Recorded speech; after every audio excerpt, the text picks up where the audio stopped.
Hey, welcome to the Cognizant Crone. We are on day, I don't even know what we're on, day 24? 24 of 365 days of vlogging. So, yeah, we made it to day 24. This is pretty cool. So, I'm gonna sort of jump off a little bit about what I talked about yesterday, which was the spiritual path of spiritual awakening. And I was thinking about today about as you're going along the path, I talked about all the different experiences you might have and your highs and lows and everything. And it got me thinking today about sort of that spiritual schedule that you might have as part of sort of your day-to-day inner workings. And I know that might sound kind of strange, but there's no shame in having to schedule your spiritual practices. So as an example, like there's no shame in changing your practices. You'll notice that pattern throughout my videos where I quite often say, like, it's okay to change stuff. It's okay to change your mind. It's okay to change your opinion. It's okay to change beliefs. It's okay to change whatever you want, right? Nothing is set in stone, and don't live your life so rigidly if you don't have to. Nobody has to, but you know what I mean.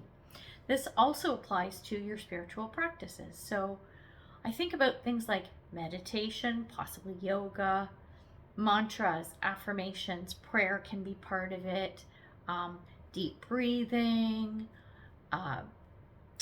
NLP practices, self-hypnosis, what's the other one? EFT, so tapping, all of these types of things that are meant to improve your life and or give you some kind of connection to the divine, to spirit, right? And I was thinking about it because lately I feel like I'm going through another transformation. Yay, they're always so much fun. Going through another transformation, so my practices have kind of dwindled. And I was thinking about it after my video yesterday, going, you know what? I've kind of been lax on some stuff, and I think I shouldn't say think. I feel the need to maybe bring some stuff back in and revamp what I had been doing, because I had sort of some standard practices that I was doing all along, and they just kind of dwindled off. I don't know if I mentioned this before or not, but I had not been great for 3 or 4 months, and kind of put everything in life on a shelf until I could get my health back in order, and I'm good now. So I think just everything kind of went because I couldn't function, and I couldn't focus, and I couldn't I couldn't do a lot of things functionally. So that just kind of went by the wayside, and it is what it is. So now I'm feeling okay. I got to start getting back into some kind of a schedule per se.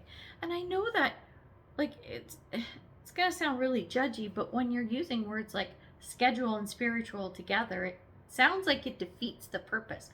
Like, you might have a preconceived notion that spirituality is just, it's innate and it just happens and you just let it flow and blah blah blah. And yes, this is true. However, if you have a hard time sticking to things or remembering to do things, or you have a really busy life, sometimes it's better to just schedule it, right? And make it part of your daily routine or weekly routine, depending on what it is. So as an example, I'll tell you what I was doing before, and some of these things I will bring back in, and I'm gonna explore some other things as well. But like meditation, that's an easy one. Meditation, it can be 3 minutes, it can be 2 hours, right? And you can, like, when you wake up in the morning, before you even open your eyes or put your feet on the floor getting out of bed, you could meditate for 2 minutes. You could do some deep breathing exercises, as in just taking some deep breaths like 10 times or 20 times. That will get you going. That will get you feeling good. Tapping takes a couple of minutes, right? You know, there are so many things that you can do so quickly at any point in time, right? That will really set your day up for success if you do it first thing in the morning. And conversely, at night, maybe when you go to bed, you think about your day, what went well, maybe what you could have done better, maybe do a little gratitude practice, like think about, I don't know, 3 things that you're grateful for or grateful that went well that day. There are so many little things that you could do. And trying to incorporate, especially the little ones, right, throughout the day, or even just in the morning or just at night or both, whatever works for you, right? Incorporating these little bits and pieces sometimes have a bigger impact than you might think. Rather than doing one big, huge thing once a week, it's those little things, it's the repetition, right? It's the muscle memory that builds the momentum, right? Makes it a habit, and then starts the inflow of the positive stuff because of just these few little things that you do every day. So that's kind of how I look at it. There are some big things I do too. Sometimes I'll go into meditations that are longer. You know, to me, trust me, focus is like a challenge for me. So if I can meditate for 30 minutes, like, I'm doing well. Are you kidding? If I can meditate for 10 minutes, I'm doing well. There are some specific meditations I've been dabbling with where it's helping me stretch that gap time in between thoughts, because my thoughts race all the time.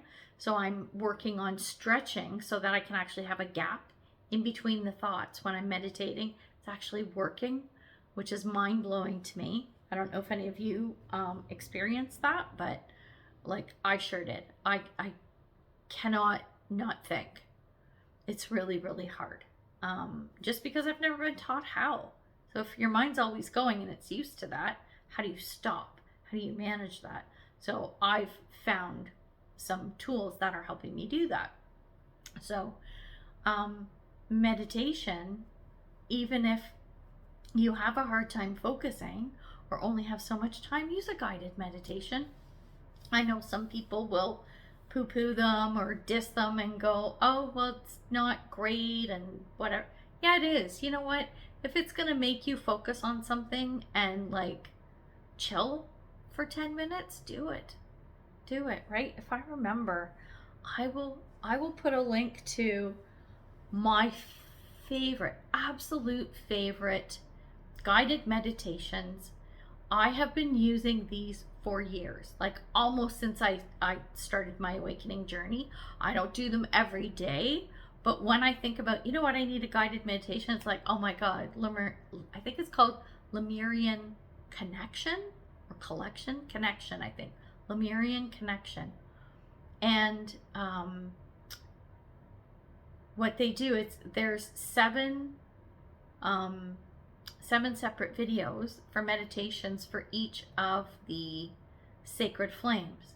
So, what is it? The rays, the 7 rays. So it's like the violet flame and the emerald flame and whatever. Anyway, I didn't know too much about them, but a friend had introduced me to violet flame energy, I think it was ages ago. And so as I was researching that, I stumbled across these videos in this channel. And I was like, thank God I did, because I freaking love them. So I'm going to put a link to the channel down below and you can go check them out if you want. But I find them lovely. They're great. They kind of run like 17 to 22, 23 minutes. They're not terribly long. If you do them at night and just like listen to them and chill, it's so relaxing, it's so lovely, and I really enjoy them. I found all kinds of other ones too, but think about what you want to focus on in meditation and Google it. Or go on YouTube and do a search, like, oh my gosh, so much comes up. Try them, see what you like, right? You never know what you're gonna find. So from a meditation perspective, you know, that's a good one too. But yeah, like sometimes I'll do like a big long practice, long for me, right? I'll spend a lot of time, but I'm not doing that every day. It's too much. And there are so many things that can enhance. Let me back up. There are many sort of like 3D mundane things that actually enhance my spiritual life. and spiritual things that enhance my 3D life, things that go both ways. And I don't want one to overshadow the other. So I kind of have a balance of both. If you've watched all my videos or any of my videos, you might get that sense from me anyway. I love the spiritual path I'm on and I'm grateful for it, but I'm not spending 10 hours a day meditating. That's not me. That's not me. It doesn't work and it doesn't click and it doesn't feel right. So I do what I can so that it works for me, so that I'm living the best life that I can. So I want that for you too. So tell me, what are your spiritual practices at the current moment? What are you doing? Do you have any ideas or thoughts or tips for people? Share them in the comments below. And of course, like, share, subscribe, do the comments, do all that stuff. It does help the channel. And yeah, there we go. Day 24, we're going to wrap it up, and I will see you tomorrow for day 25. Bye.